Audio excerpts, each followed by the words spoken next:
संस्कार चैनल। हमारा उद्देश्य हिंदू जागरण। जुड़ने के लिए सब्सक्राइब करें हिंदू संस्कार चैनल। अरब सागर में तैरते 5 शिवलिंगों का सबसे बड़ा रहस्य। एक ऐसा अनोखा शिवलिंग जो स्वयं अरब सागर में है। अरब सागर की लहरें शिवलिंग का जलाभिषेक करती हैं। आज हम आपको बताएंगे इस खास शिवलिंग से जुड़े कुछ खास रहस्य और ये भी बताएंगे कि आखिर ये इतना दिलचस्प क्यों है। गुजरात के भावनगर में कोलियाक के तट से 3 किलोमीटर अंदर अरब सागर में स्थित हैं निष्कलंक महादेव। यहाँ पर अरब सागर की लहरें रोज शिवलिंगों का अभिषेक करती हैं। लोग पानी में पैदल चलकर ही इस मंदिर के दर्शन करने आते हैं। इसके लिए उन्हें ज्वार के उतरने का इंतजार करना पड़ता है। भारी ज्वार के वक्त केवल मंदिर की पताका और खंभा ही नजर आता है, जिसे देखकर कोई भी अंदाजा नहीं लगा सकता कि आखिर पानी के नीचे समुद्र में महादेव का प्राचीन मंदिर स्थित है। यहाँ पर शिव जी के 5 स्वयंभू शिवलिंग हैं। अब ये 5 शिवलिंग यहाँ आए कैसे? दोस्तों, इस मंदिर का इतिहास महाभारत काल से जुड़ा है। महाभारत के युद्ध में पांडवों ने कौरवों को मारकर युद्ध जीता था, लेकिन युद्ध समाप्ति के पश्चात पांडव ये जानकर बड़े दुखी हुए कि उन्हें अपने ही सगे संबंधियों की हत्या का पाप लगा है। इस पाप से छुटकारा पाने के लिए पांडव भगवान श्री कृष्ण से मिले।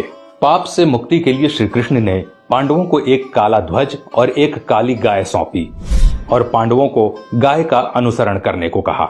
यह भी बताया कि जब ध्वज और गाय दोनों का रंग काले से सफेद हो जाए तो समझ लेना कि तुम्हें पाप से मुक्ति मिल चुकी है। साथ ही श्री कृष्ण ने उनसे ये भी कहा कि जिस जगह ऐसा हो वहां पर तुम सब भगवान शिव की तपस्या करना। पांचों भाई भगवान श्री कृष्ण के कथानुसार काले ध्वज हाथ में लिए काली गाय का अनुसरण करने लगे। इस क्रम में वो कई दिनों तक लगभग हर जगह से गुजरते रहे, लेकिन गाय और ध्वज का रंग नहीं बदला।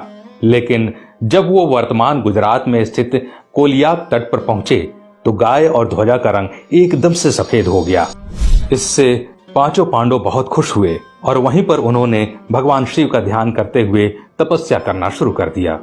भगवान भोलेनाथ ने उनकी तपस्या से खुश होकर पांचों भाइयों को लिंग के रूप में अलग अलग दर्शन दिए। वो पांचों शिवलिंग अभी भी वहीं स्थित हैं। पांचों शिवलिंग के सामने नंदी की प्रतिमा भी है और पांचों शिवलिंग एक वर्गाकार चबूतरे पर बने हुए हैं। ये कोलियाक समुद्र तट से पूर्व की ओर 3 किलोमीटर अंदर अरब सागर में स्थित है।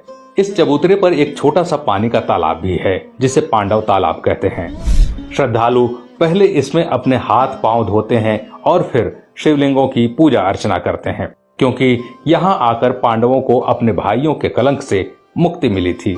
इसलिए इस खास मंदिर का नाम भी निष्कलंक महादेव मंदिर है। भादो महीने के अमावस को यहाँ पर मेला लगता है, जिसे भाद्रवी भी कहा जाता है, और अमावस्या के दिन इस मंदिर में भक्तों की विशेष भीड़ रहती है। हालांकि पूर्णिमा और अमावस्या के दिन ज्वार अधिक सक्रिय रहता है, फिर भी श्रद्धालु उसमें उतर कर जाने का इंतजार करते हैं और भगवान शिव के दर्शन करते हैं। कहते हैं दोस्तों कि जब आप समुद्र तट से देखेंगे तो सिर्फ और सिर्फ आपको समुद्र के ऊपर पताका और एक खंभा दिखेगा, लेकिन जैसे ही ज्वार हटता है वो शिवलिंग और साथ ही साथ वो चबूतरा स्पष्ट रूप से दिखाई देने लगता है। दोस्तों, ऐसा भी माना जाता है कि आज तक समुद्र की लहरें न ही उस पताका को हिला पाई और न ही खंभे को और न ही शिवलिंग को, क्योंकि अरब सागर स्वयं भगवान शिव का जलाभिषेक करता है। तो दोस्तों, अगर ऐसे में भविष्य में आपको इस खास मंदिर में जाने का अवसर मिले तो इस अवसर को चूकिएगा मत, या कभी आप गुजरात घूमने जाएं तो इस मंदिर के दर्शन अवश्य कीजिएगा, जिसे निष्कलंक महादेव के नाम से जाना जाता है। आज के लिए बस इतना।